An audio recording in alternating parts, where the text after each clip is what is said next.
Innal hamdalillah nahmaduhu wa nasta'inuhu wa nastaghfiruh wa na'udzu billahi min shururi anfusina wa min sayyiati a'malina may yahdihillahu fala mudhillalah wa may yudlilhu fala hadiyalah. Asyhadu an la ilaha illallah wahdahu la syarikalah wa asyhadu anna Muhammadan abduhu wa rasuluhu la nabiyya wa la rasula ba'da. Ikhwati fillah, ma'asyiral hadirin wal hadirat, Bapak-bapak, ibu-ibu yang dimuliakan Allah. Kembali kita bersyukur kepada Allah Subhanahu wa taala pada maghrib yang penuh berkah ini. Alhamdulillah kita diberikan kemuliaan oleh Allah Subhanahu wa taala untuk duduk di sebuah majelis ilmu setelah kita mengerjakan maghrib berjamaah.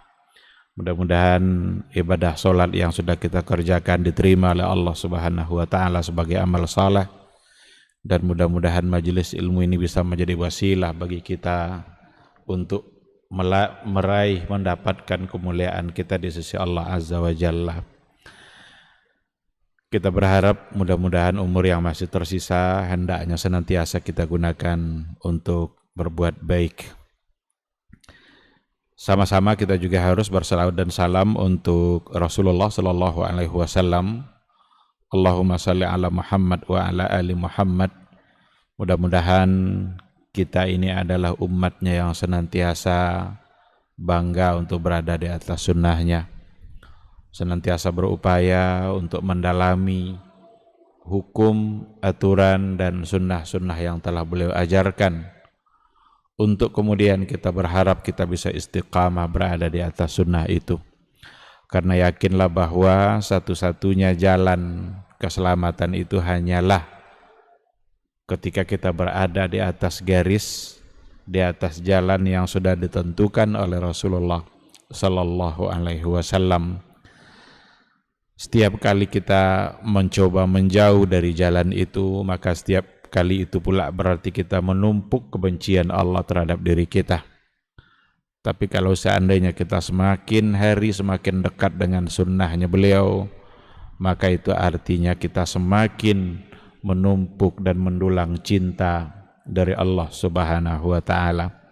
Mudah-mudahan kita semua bisa mendapatkan syafaatnya di yaumul mahsyar, yauma la yanfa'u malun wala banun illa man atallaha biqalbin salim. Ikhwati fillah, ma'asyiral hadirin wal hadirat, rahimani Allah wa iyyakum. Kembali pada maghrib ini kita akan melanjutkan kajian kita dengan tema Maqasidul Quran, Maqasid Al-Quranil Karim. Pada pembahasan yang terakhir kita sudah bahas permasalahan yang berkaitan apa yang harus kita lakukan terhadap Al-Quranul Karim. Apa ibadah-ibadah kita terhadap Al-Quranul Karim. Sudah dua yang kita sampaikan, di mana dulu yang pertama yang harus kita lakukan terhadap Al-Quranul Karim itu adalah tilawatul Quran, membaca Al-Quranul Karim. Membaca Al-Quranul Karim itu adalah salah satu dari bentuk ibadah kita terhadap Allah Subhanahu wa taala ketika kita membaca firman-firman-Nya. Betapa mulianya orang-orang yang senantiasa membaca Al-Quran, betapa tingginya derajat dan kemuliaan orang-orang yang senantiasa melakukan tilawatul Quran. Karena ketika mereka membaca Al-Quran, mereka telah melakukan sesuatu yang juga Allah Subhanahu wa taala perintahkan kepada Rasulullah sallallahu alaihi wasallam. Yang pertama itu dan yang sudah kita bahas. Yang kedua, kemarin yang terakhir sekali yang kita bahas adalah membaca tidak hanya sekedar membaca, tapi harus diikutkan dengan tadabbur, mentadabburi ayat-ayat Allah Subhanahu wa taala. Afala yatadabbarunal Qur'an am ala qulubin akfaluha. Tidakkah mereka mau mentadabburi ayat-ayat Al-Qur'an atau hati mereka ternyata telah terkunci, hati mereka telah tertutup. Berarti orang-orang yang tidak mau mentadabburi Al-Qur'anul Karim adalah orang-orang yang hatinya sudah tertutup. Oleh karena itu, hidupnya hati kita, hidupnya jiwa kita itu sesungguhnya adalah dengan melakukan tadabbur terhadap ayat-ayat Allah Subhanahu wa ta'ala. Jadi tadabbur itu hubungannya dengan hati. Hati yang gersang akan bisa dihidupkan dengan tilawatil Quran dan sekaligus dengan mentadabburi ayat-ayat Al-Quran. Tilawah itu sesuatu yang sangat baik untuk dilakukan dan akan lebih sempurna lagi kalau seandainya tilawah kita ikutkan dengan tadabbur ayat-ayat Al-Quranul Karim. Maka tidak jarang kita mendengarkan para imam-imam besar, imam di Masjidil Haram, imam di Masjid Nabawi, ketika mereka membaca ayat-ayat Allah, mereka bisa meneteskan air mata. Ketika mereka membaca firman-firman Allah dalam Al-Quranul Karim, mereka bisa menangis. Itu dikarenakan oleh penghayatan mereka terhadap apa yang mereka baca. Ketika yang dibacanya adalah ayat-ayat yang berhubungan dengan ancaman-ancaman Allah Subhanahu wa ta'ala, bagaimana hati kita bergetar, merasa takut dengan ancaman Allah yang namanya neraka itu. Untuk kemudian itulah yang akan membuat hati dan semangat kita ingin menjauhi semua bentuk maksiat yang sudah diharamkan oleh Allah Subhanahu wa ta'ala.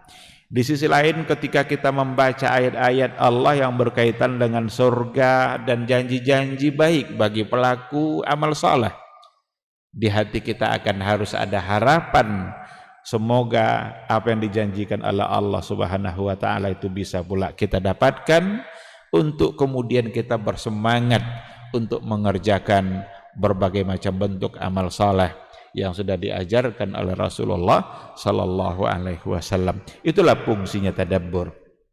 Itulah gunanya. Maka tadabbur akan menghidupkan hati. Tadabbur akan memberikan semangat yang luar biasa. Hati yang gersang itu bagaikan tanah tandus. Tanah tandus itu akan mekar dan subur kembali ketika disirami dengan air hujan. Air hujan yang diturunkan oleh Allah yang bisa membuat tanah menjadi subur, begitulah perumpamaan hati yang gersang yang akan bisa subur melalui pembacaan-pembacaan dan tadabbur ayat-ayat Al-Quranul Karim. Ikhwati fillah, itu dua hal yang merupakan ibadah kita terhadap Al-Quran dan mestilah kita lakukan karena Allah Subhanahu wa ta'ala. Jangan sekali-kali melakukannya bukan karena Allah. Karena kalau kita lakukan amal itu karena Allah, itu akan menjadi sia-sia. Bahkan di akhirat kelak, yang pertama yang lebih dulu masuk neraka itu adalah para pembaca Al-Quran. Kan itu dalam hadis kan?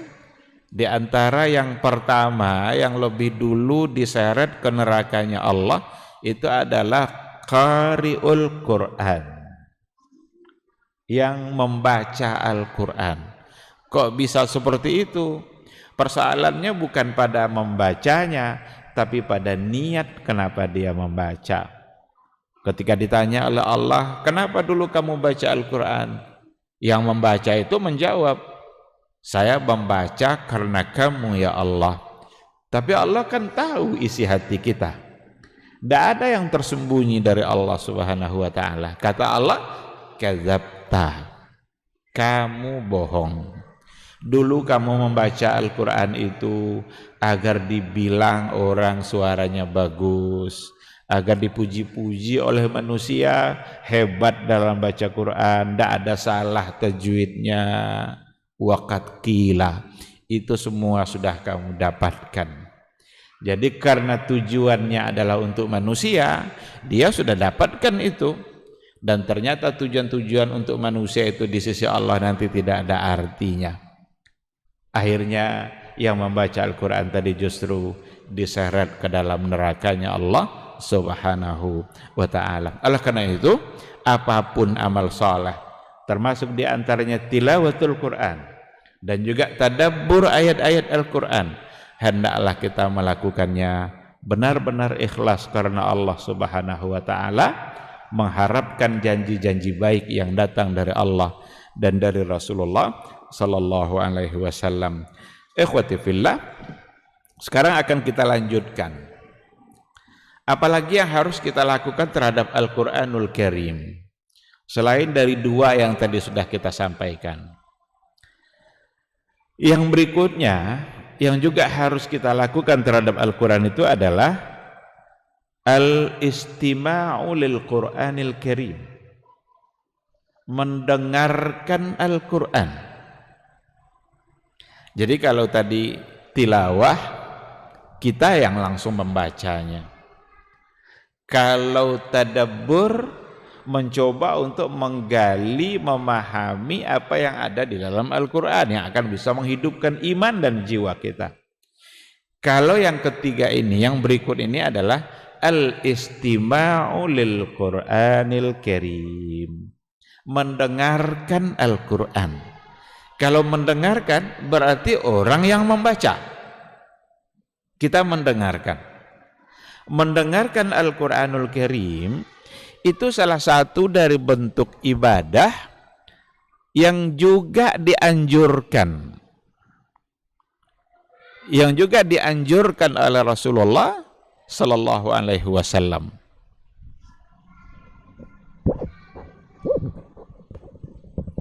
Mati Miki.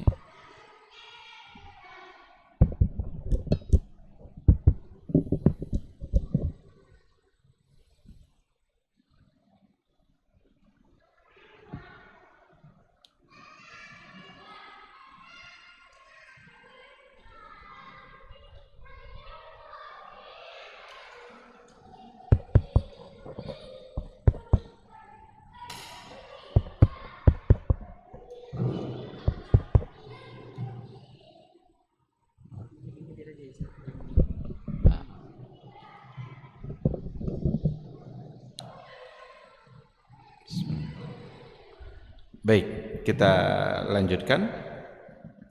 Jadi al-istima' itu artinya adalah mendengar.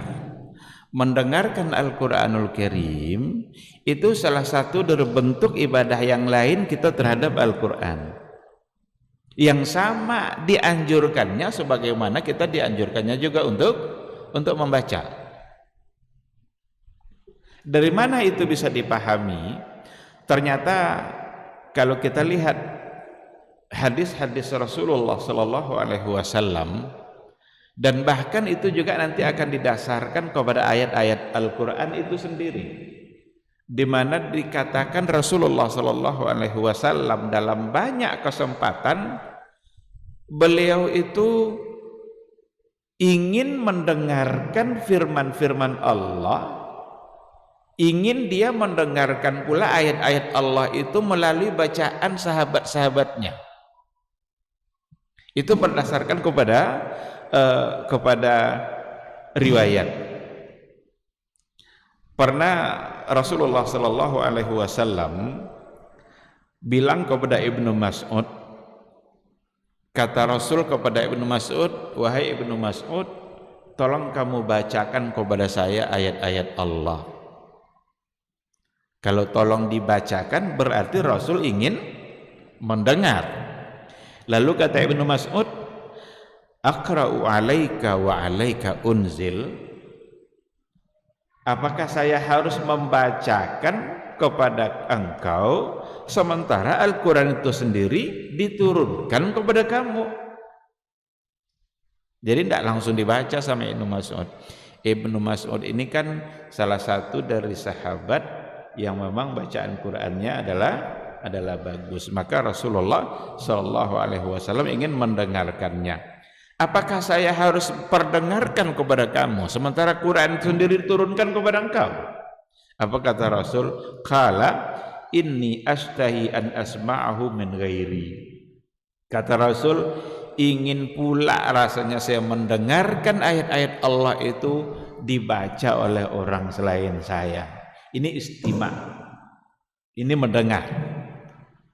Qala, berkata Ibnu Mas'ud, faqara'tu an-nisa, maka saya membaca surat An-Nisa.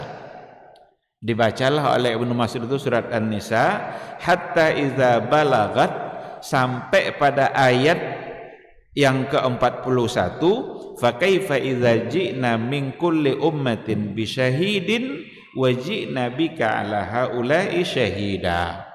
Maka bagaimana ketika kami mendatangkan dari setiap umat itu seorang saksi, wa ji'na bika ala haula'i syahida, dan kami datangkan engkau wahai Muhammad untuk menjadi saksi bagi semua umat yang ada di hari itu. Ini An-Nisa ayat 41.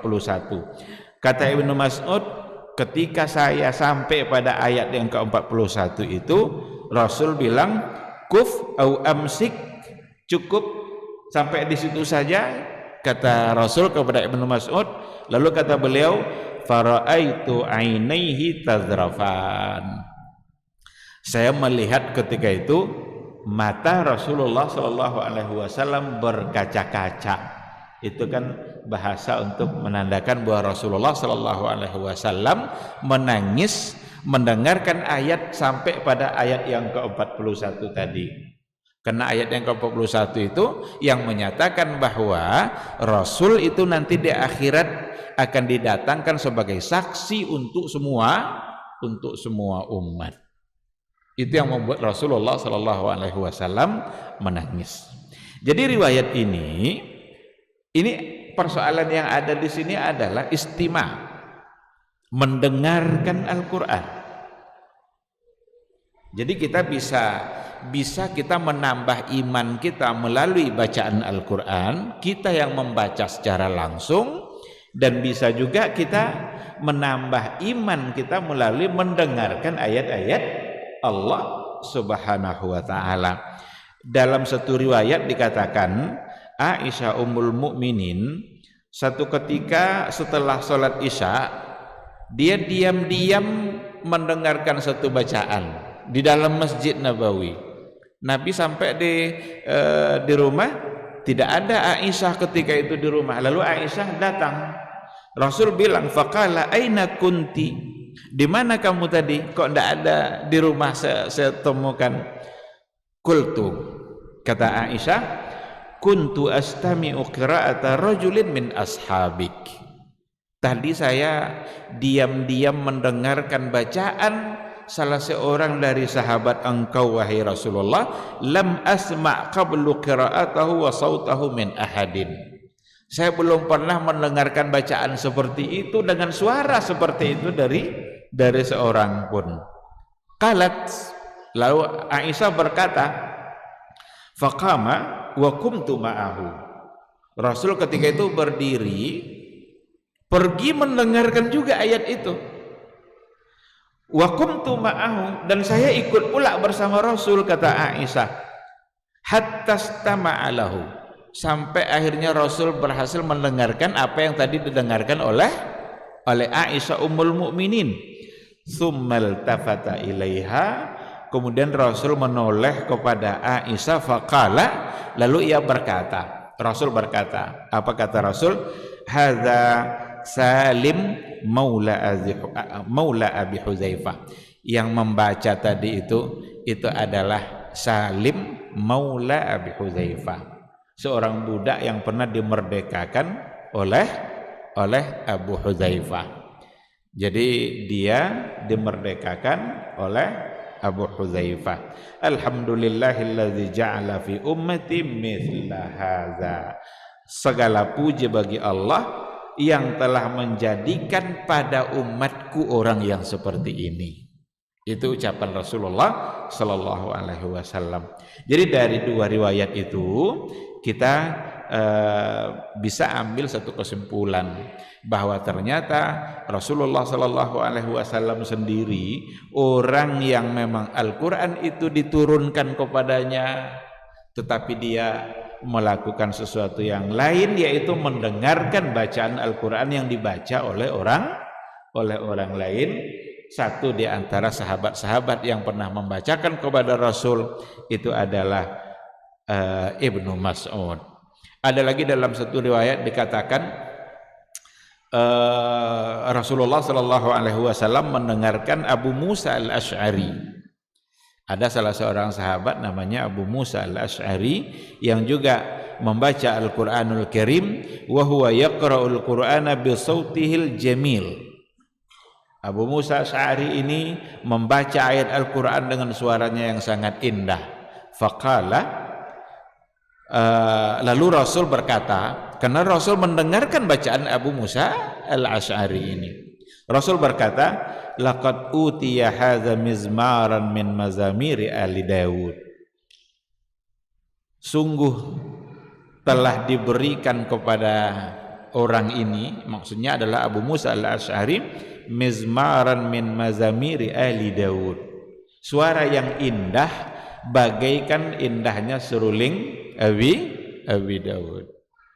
Jadi Nabi Daud kan adalah nabi yang juga sangat terkenal indahnya suaranya. Jadi apa yang dilantunkan oleh Abu Musa al-Ash'ari dengan suaranya yang indah itu merdunya bagaikan merdunya suara keluarga Daud. Ikhwati fillah, kita sudah lihat tadi ada Rasul Shallallahu Alaihi Wasallam yang mendengarkan langsung, ada Aisyah yang juga mendengarkan, dan ada Abu Musa yang membaca ayat Al-Quran yang didengarkan oleh Rasulullah Shallallahu Alaihi Wasallam. Riwayat itu semua menyimpulkan dan memberikan satu kepastian kepada kita bahwa mendengarkan Al-Quranul Karim itu sesungguhnya salah satu dari bentuk ibadah kita terhadap Al-Quranul Karim. Kan kadang-kadang kan kita capek untuk membaca langsung. Udah lama kita baca, pada akhirnya mungkin kita akan capek untuk saat itu. Lalu boleh kita ganti. Kita berikan variasi ibadah kita terhadap Al-Quranul Karim. Selain kita membaca langsung, maka kita juga bisa mendengarkan.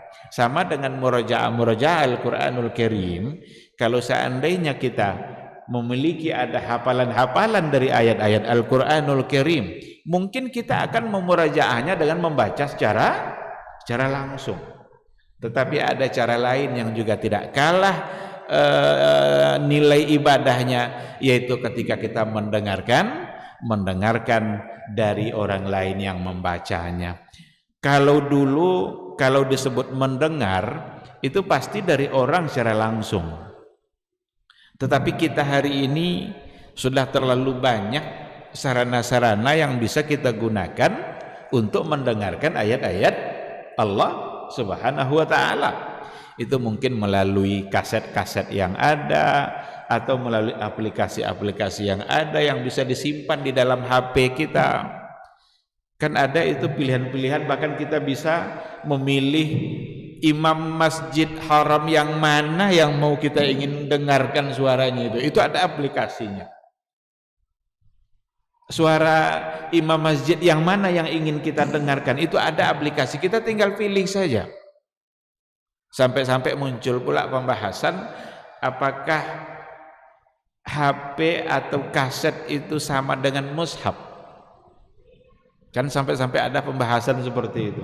Umpamanya ada kaset yang di situ ada ayat-ayat Al-Quranul Karim, atau ada HP yang kita punya yang isinya adalah Al-Quranul Karim, aplikasi Al-Quran yang kita bisa buka. Apakah itu sama dengan mushaf? Boleh tidak kita bawa ke dalam kamar kecil HP yang di dalamnya ada aplikasi ayat-ayat Al-Quran yang bisa kita buka? Ternyata memang apa yang disampaikan oleh para ulama-ulama kontemporer itu memang tidak akan bisa disamakan dengan mushaf. Tak akan bisa disamakan dengan mushaf, karena itu sesuatu yang sifatnya abstrak.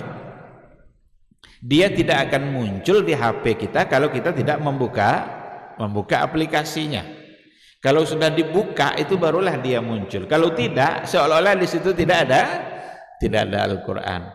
Oleh karena itu tidak mengapa kalau seandainya itu kita bawa ke kamar kecil.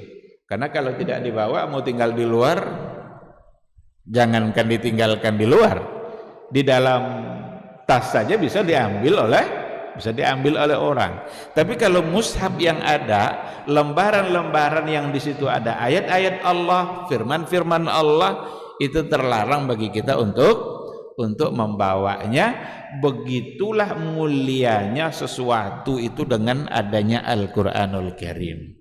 Jadi kertas ini kalau kosong dia tidak ada nilainya. Kita injak-injak pun tidak apa-apa kalau dia kosong. Tapi kalau di situ sudah tertulis ayat Allah, sudah ada di situ firman Allah, perkataan Allah Subhanahu wa taala, maka kertas itu akan mendapatkan kemuliaan. Pada kertas itu ada kemuliaan. Jadi benda mati aja bisa mulia oleh Al-Quran, apalagi kita sebagai hamba Allah Subhanahu wa taala. Nah, oleh karena itu kalau seandainya ingin kita mendapatkan kemuliaan, maka tidak ada cara lain selain daripada Al-Quran. Ambillah kemuliaan itu dari Al-Quranul Karim. Bacalah, tadabburilah, simaklah, dengarlah. Waktu yang kita habiskan untuk mendengarkan ayat-ayat Allah, itu semua detik waktu kita akan bernilai ibadah di sisi Allah Subhanahu wa taala. Sama halnya dengan ketika habiskan waktu kita untuk membaca secara langsung ayat-ayat Allah Subhanahu wa taala. Ikhwati fillah,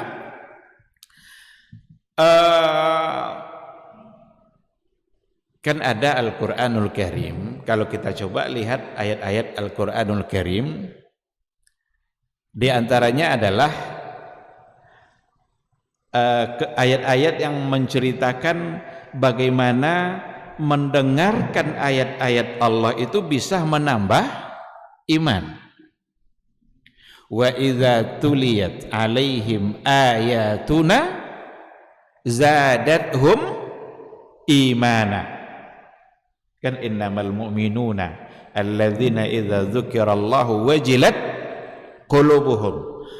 Orang-orang beriman yang sesungguhnya itu adalah idza dzukirallah, apabila disebut nama Allah, apabila disebut Allah, wajilat qulubuhum, bergetar hatinya, tergugah hatinya.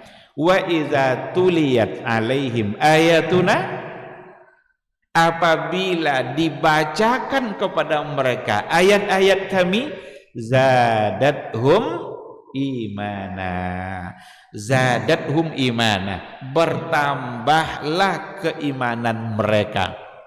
Ketika dikatakan tuliyat alaihim ayatuna, dibacakan kepada mereka. Kalau dibacakan berarti apa di sini nih? Berarti mendengarkan ayat-ayat Allah yang dibaca. Dan Allah katakan zadathum imana, maka bertambah iman mereka. Maka mendengarkan Al-Quran, mendengarkan ayat-ayat Allah, itu sesungguhnya salah satu cara untuk menambah iman dan ketakwaan kita kepada Allah Subhanahu wa taala.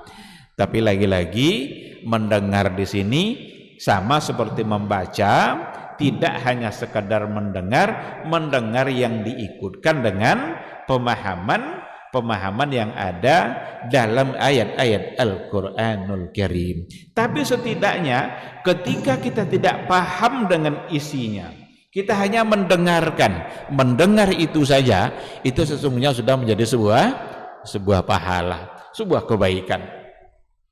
Daripada kita mendengarkan hal-hal yang lain, maka kalau kita dalam mobil, kita sedang nyetir, daripada kita mendengarkan musik-musik yang tidak mendatangkan pahala apapun, jangan-jangan mendatangkan dosa.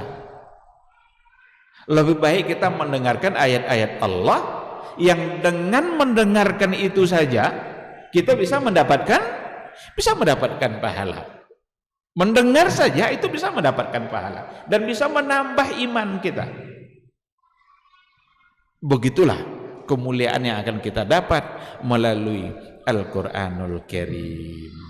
Baik, ikhwati fillah, itulah dulu sebabnya orang-orang yang orang-orang jahiliyah dulu menghalang-halangi orang-orang Quraisy itu agar tidak sering-sering mendengarkan ayat Al-Quran itu dibaca oleh Nabi. Karena dengan sering mendengarkan itu bisa membuat mereka mendapatkan hidayah. Itu di dalam Al-Quran kan diceritakan seperti itu, seperti yang terdapat di dalam surat Fussilat. Di surat Fussilat itu, wa qala alladzina kafaru la tasma'u lihadzal Qur'an. Orang-orang kafir itu berkata, apa kata mereka? La tasma'u lihadzal Qur'an. Jangan kalian dengarkan Al-Qur'an ini.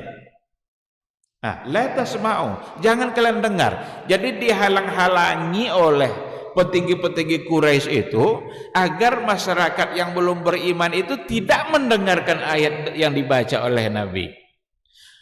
Wal fihi, buatlah sesuatu yang membuat mereka menjadi lalai dari Al-Quran itu. La'allakum taghlibun, mudah-mudahan kalian bisa mengalahkan mereka.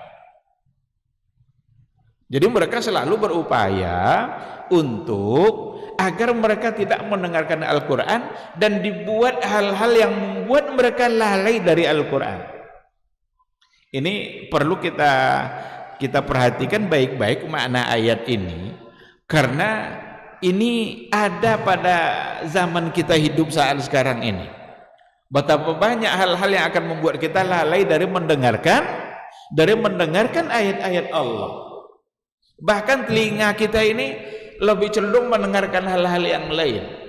Nggak betah dia kalau untuk mendengarkan lama-lama ayat Al-Quran. Itu ciri-ciri orang yang hatinya rusak. Karena kalau orang hatinya benar-benar dekat dengan Allah, tidak akan pernah puas dengan Al-Quranul Karim. Hati orang-orang beriman itu, jika dia benar-benar beriman kepada Allah dan Rasulnya, la yashba' minal Quran, dia tidak akan pernah merasa kenyang dengan Al-Quran, akan selalu haus untuk mendapatkan dan mendengarkan ayat-ayat Allah. Tapi ketika hati sudah dilalaikan oleh berbagai macam hal, bahkan untuk mendengarkan sebentar saja ayat-ayat Allah mungkin membuat dia menjadi bosan, sementara berlama-lama dalam hal-hal yang lain, mendengarkan hal-hal yang lain, mereka tidak merasa puas, bahkan ingin berlama-lama dalam dosa dan kemaksiatan. Nah, apa yang terjadi pada orang-orang jahiliyah dulu? Mereka berupaya untuk melarang umatnya mendengarkan ayat-ayat Al-Quran dibaca oleh Nabi. Ternyata hari ini juga kita dan generasi kita banyak hal yang bisa menjauhkan kita dari mendengarkan ayat-ayat Allah Subhanahu wa taala. Ikhwati fillah, di sini diberikan beberapa penjelasan tentang adabul istima'. Adabul istima'. Apa saja adab istima' itu? Adab dalam mendengarkan ayat Allah. Dikatakan bahwa makna dari kita coba dulu. Yang pertama sekali, adabnya adalah al-insat wal isgha. Al-insat wal isgha. Mendengar itu harus dengan insat. Apa itu insat? Insat itu as-sukutu ma'al istima'. As-sukut ma'al istima'. Diam, fokus dan serius dalam mendengarkan. Jadi bukan diperdengarkan Al-Quran itu sebagai dia mungkin mengerjakan hal-hal yang lain, tetapi dia juga memutar suara Al-Quran, sehingga dia tidak fokus. Ini kurang adabnya dalam istima'. Karena istima' yang akan membuahkan itu, istima' yang akan membuat iman kita bisa bertambah, Istima' yang akan benar-benar menjadi ibadah bagi kita itu adalah ketika kita diam dan fokus dalam mendengarkannya. Nah, berdasarkan kepada firman Allah Subhanahu wa taala, wa idza quri'al qur'anu fastami'u lahu wa ansitu la'allakum turhamun. Apabila dibacakan Al-Qur'anul Karim, fastami'u lahu, maka dengarkanlah, wa ansitu. Ansitu itu diam, fokus dalam mendengarkannya. La'allakum turhamun. Mudah-mudahan kalian mendapatkan rahmat dan kasih sayang dari Allah Subhanahu wa taala. Coba kalau kita perhatikan ujung ayat ini, la'allakum turhamun, itu maknanya adalah mendengarkan ayat Allah itu akan menurunkan rahmat dan kasih sayang Allah Subhanahu wa taala.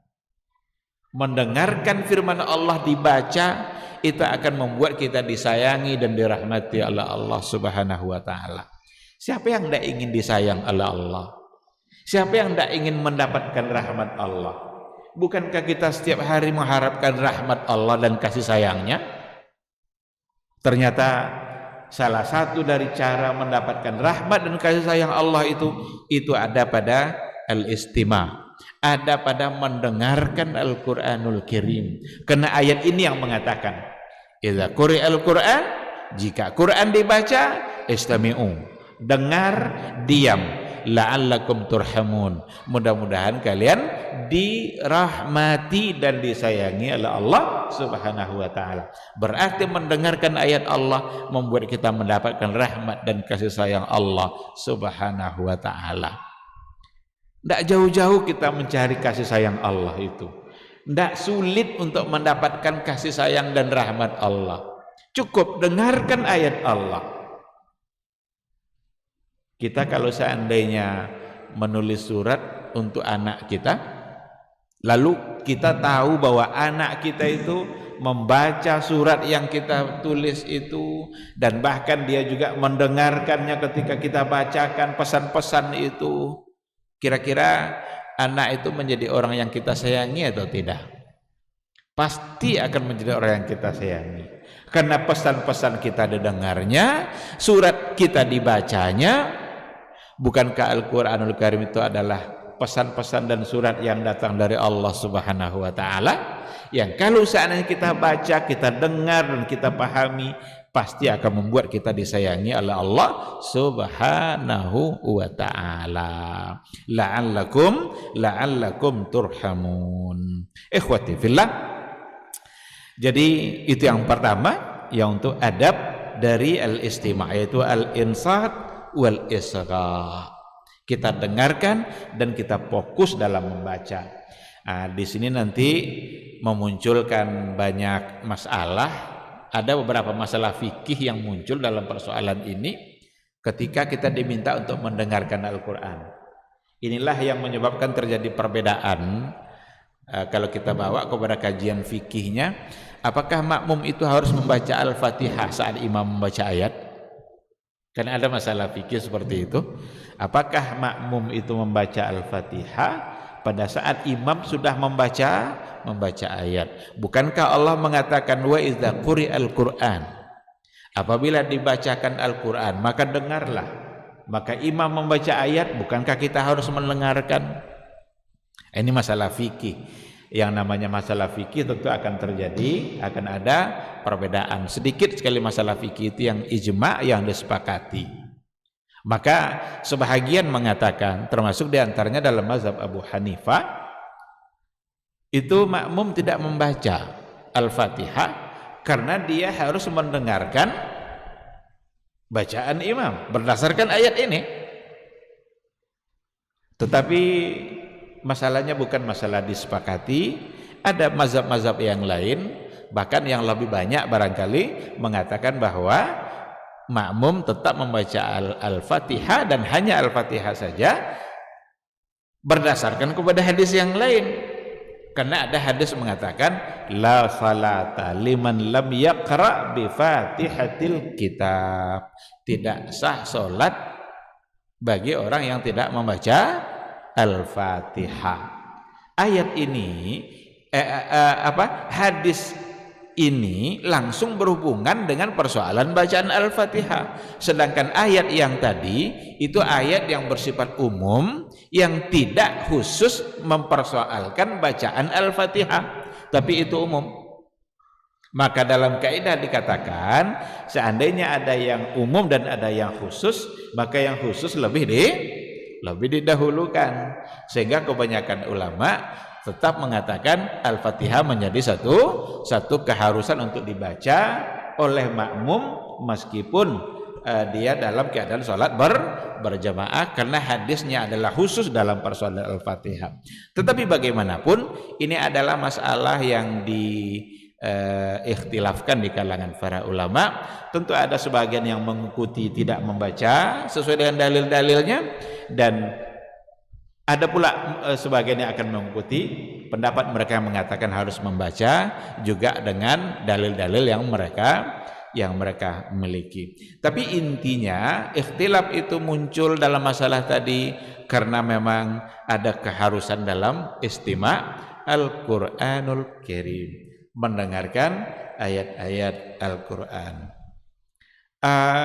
Di sini juga lah yang menyebabkan perbedaan. Apakah dianjurkan untuk memutar suara-suara bacaan Al-Quran sebelum azan? Kan sekian menit sebelum azan diputar suara Al-Quran. Sebahagian memandang tidak mesti dilakukan. Kenapa demikian? Karena ketika Quran itu diputar oleh orang, kira-kira itu didengarkan atau tidak? Jangan-jangan kita membuat orang berdosa karena ketika kita putar ayat-ayat Allah tapi membuat orang menjadi tidak mengacuhkannya atau mengabaikannya saja. Tapi ada sebagian yang mengatakan nah itu kan adalah cara untuk mengingatkan masyarakat dengan dekatnya masuk waktu. Kalau seandainya kita lihat atau kita pertanyakan apakah dianjurkan, ini bisa kita katakan tidak. Karena kalau sudah dikatakan dianjurkan, tentu kita memerlukan ada landasan yang jelas dalam sebuah anjuran agar bisa dipegang dalam anjuran itu. Kalau itu pertanyaannya, kita bisa katakan tidak. Namun apakah baik atau tidak baik? Di sini barangkali memerlukan adanya muwazanah. Adanya muwazanah itu apa namanya itu ya? Kita pertimbangkan antara kemaslahatan dengan kemudaratan. Sebab kadang ada juga baiknya orang sedang main bola, dengar dia ayat, maghrib udah dekat, mungkin mereka akan berhenti. Berarti dari segi maslahat bisa didapatkan. Tetapi seperti tadi akibatnya ketika dibacakan ayat-ayat Al-Quran, jangan membuat orang lebih banyak untuk tidak mendengarkannya.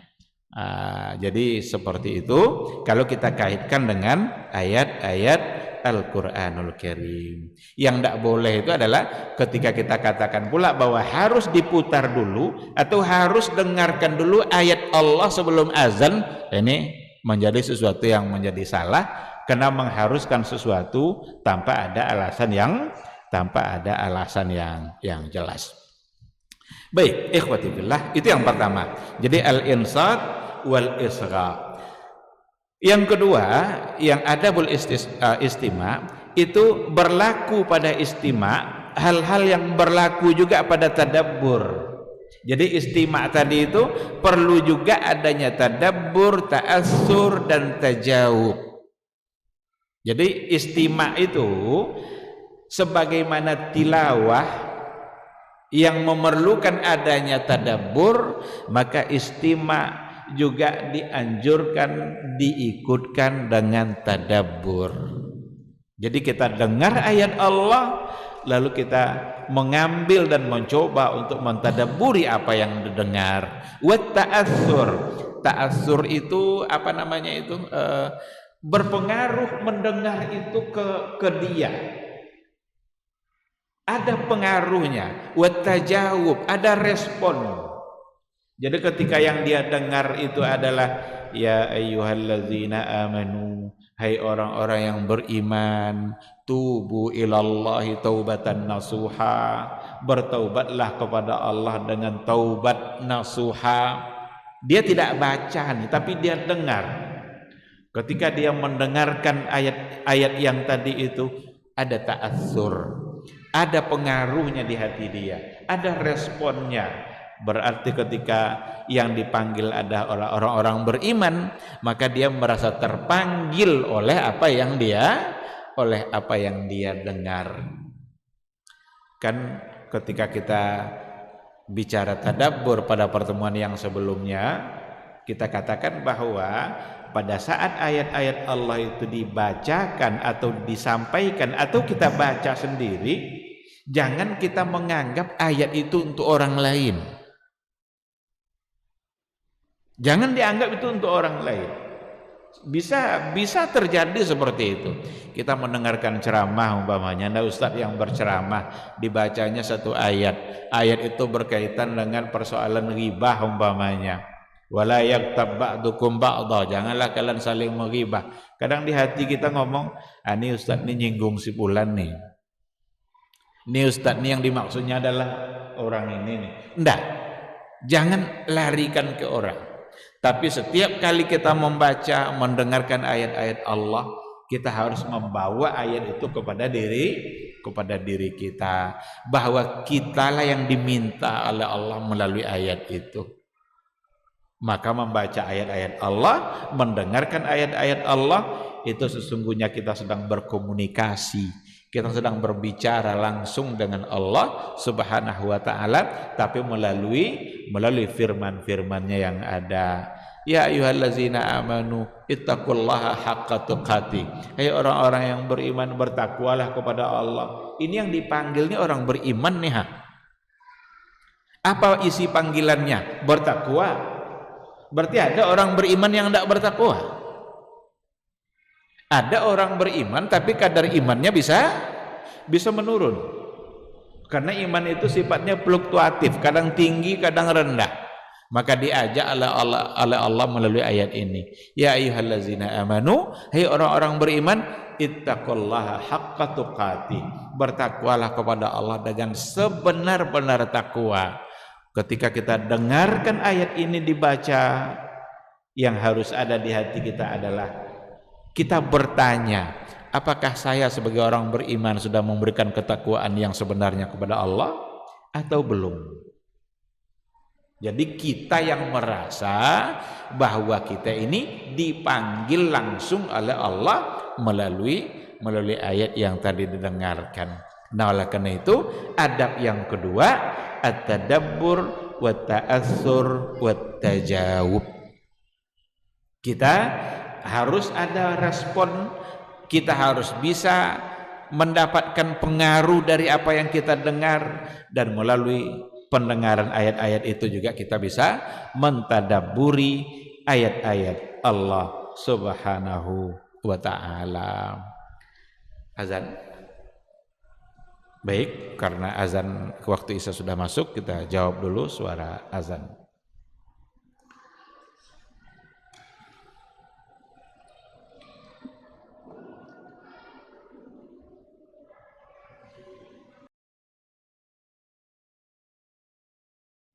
Ketahuilah bahwa ketika kita mengikuti sebuah majelis ilmu, itu sesungguhnya Allah sedang memberikan kepada kita sekian banyak fadilah dan keutamaannya.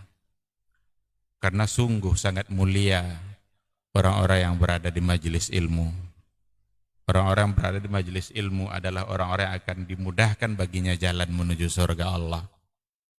Dalam hadis dikatakan oleh Rasulullah sallallahu alaihi wasallam, "Man salaka tariqan yaltamisu fihi ilman, sahalallahu lahu tariqan ilal jannah."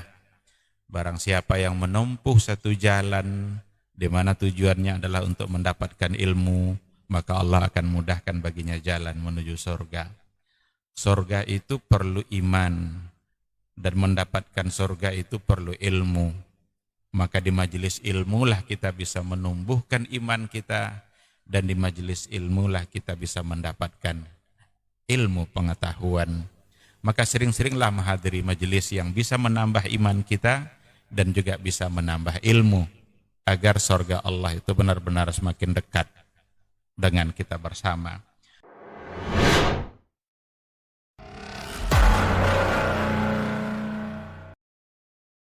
Majtama'a qaumun fi baitin min buyutillah yatluna kitaballah wa yatadarasunahu fima bainahum illa nazalat alaihimus sakinah wa ghasyiyatuhumur rahmah wa haffat bihimul malaikah wa dzakarahumullahu fiman indah. Tidaklah suatu kaum duduk di salah satu rumah Allah membaca ayat-ayat Allah dan sama-sama mempelajarinya, kecuali turun kepada mereka as-sakinah, ketentraman dan kenyamanan.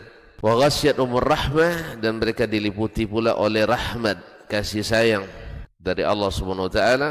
Wa haffat bihimul malaikah, dan mereka pun dikelilingi oleh para malaikat, karena malaikat suka majelis-majelis zikir dan ilmu. Wa dzakarahumullahu fiman indah, dan Allah akan banggakan sebut-sebut mereka di kalangan malaikat-malaikat yang ada di sisinya, di masyarakat atas. Mudah-mudahan kita termasuk yang sering disebut-sebut di sisi Allah, di kalangan para malaikat. Dan di akhir majelis ini mudah-mudahan kita pula mendapatkan seperti yang tersebut dalam hadis qudsi, qumu maghfuran lakum, silahkan berangkat meninggalkan majelis ini dalam keadaan diampuni dosa-dosa kalian.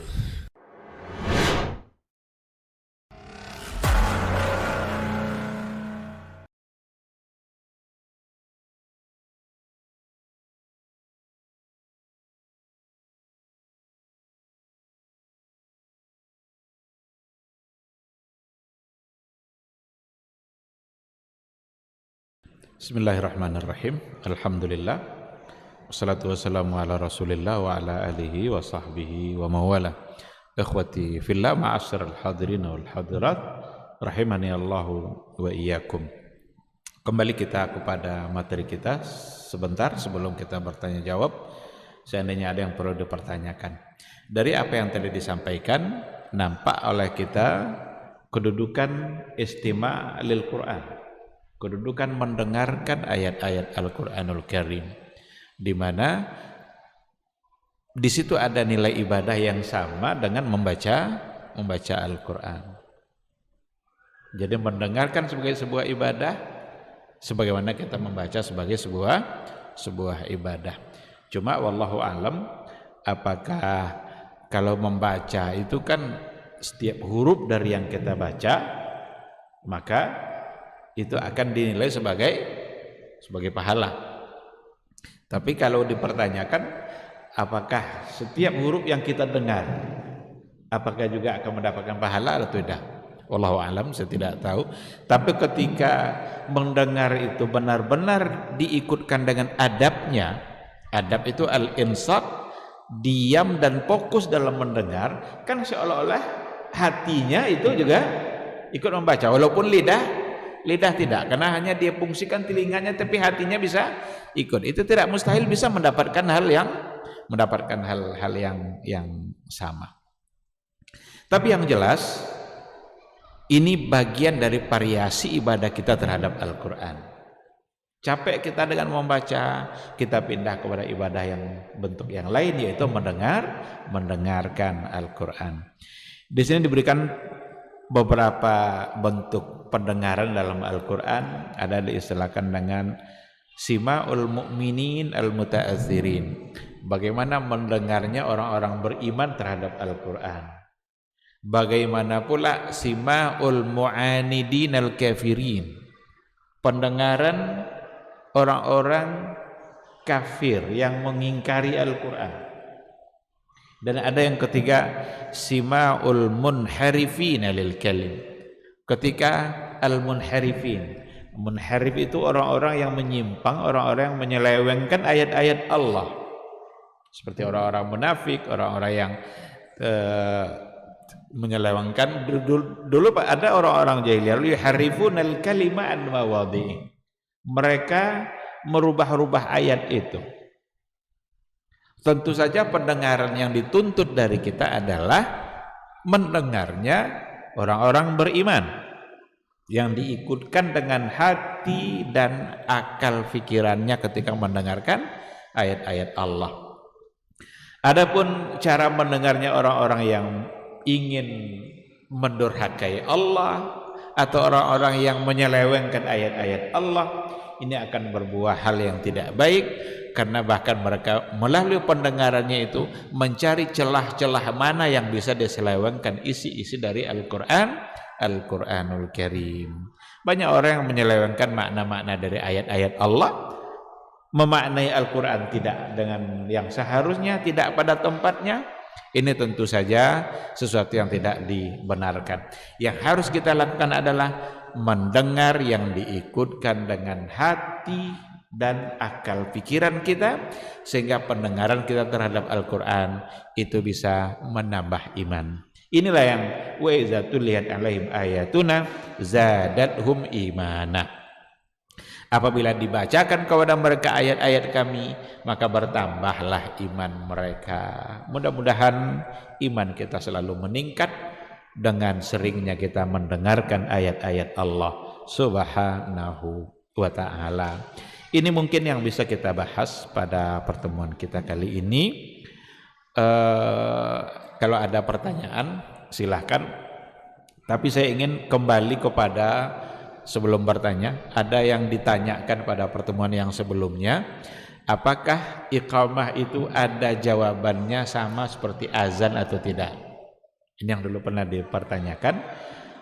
Ternyata di sini ada dua perbedaan, dua pandangan para ulama dalam masalah ini, antara yang mengharuskan menjawab dengan yang tidak. Yang mengharuskan menjawab iqamah sama seperti azan itu menggunakan keumuman hadis perintah menjawab azan, karena iqamah itu juga disebut sebagai azan kan. Sallu bainal azanaini, salatlah di antara dua azan. Ini dua azan di sini jangan dipahami dua azan salat Jumat, karena pada masa Nabi belum ada dua kali azan dalam salat Jumat, baru ada pada masa Utsman bin Affan. Maka antara dua azan itu maksudnya adalah azan wal iqamah. Jadi iqamah itu disebut dengan azan. Nah, ketika ada perintah dari Nabi untuk menjawab azan, iqamah juga disebut azan. Berarti dianjurkan menjawab azan. Ini oleh yang mengatakan jawabannya harus dijawab. Tapi itu tidak menjadi hal yang disepakati oleh para ulama. Sebahagian dalam mazhab seperti mazhab Abu Hanifah, kalau saya tidak salah, itu mengatakan iqamah tidak ada jawabannya, karena iqamah berbeda dengan azan. Kalau azan kita diberi waktu untuk menjawabnya. Selesai ucapan Allahu Akbar, muazin berhenti. Kalau iqamah berhenti enggak kan? Langsung sampai selesai.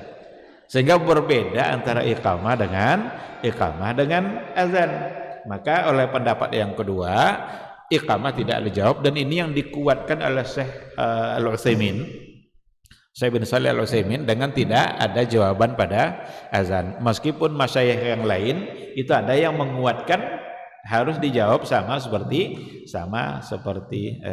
azan.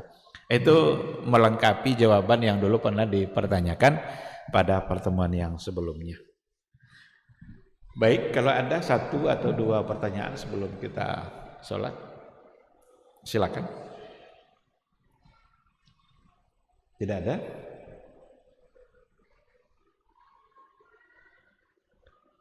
Baik, kalau tidak ada, ya barangkali kita cukupkan sampai di sini. Mudah-mudahan apa yang kita bahas pada malam hari ini bisa kita pahami, menjadi ilmu bagi kita. Kita berharap semoga kita tetap istiqamah dan diberikan semangat ibadah oleh Allah sampai akhir hayat nanti. Amin amin ya rabbal alamin. Subhanakallahumma wa bihamdika asyhadu an la ilaha illa anta astaghfiruka wa atubu ilaik. Wassalamualaikum warahmatullahi wabarakatuh.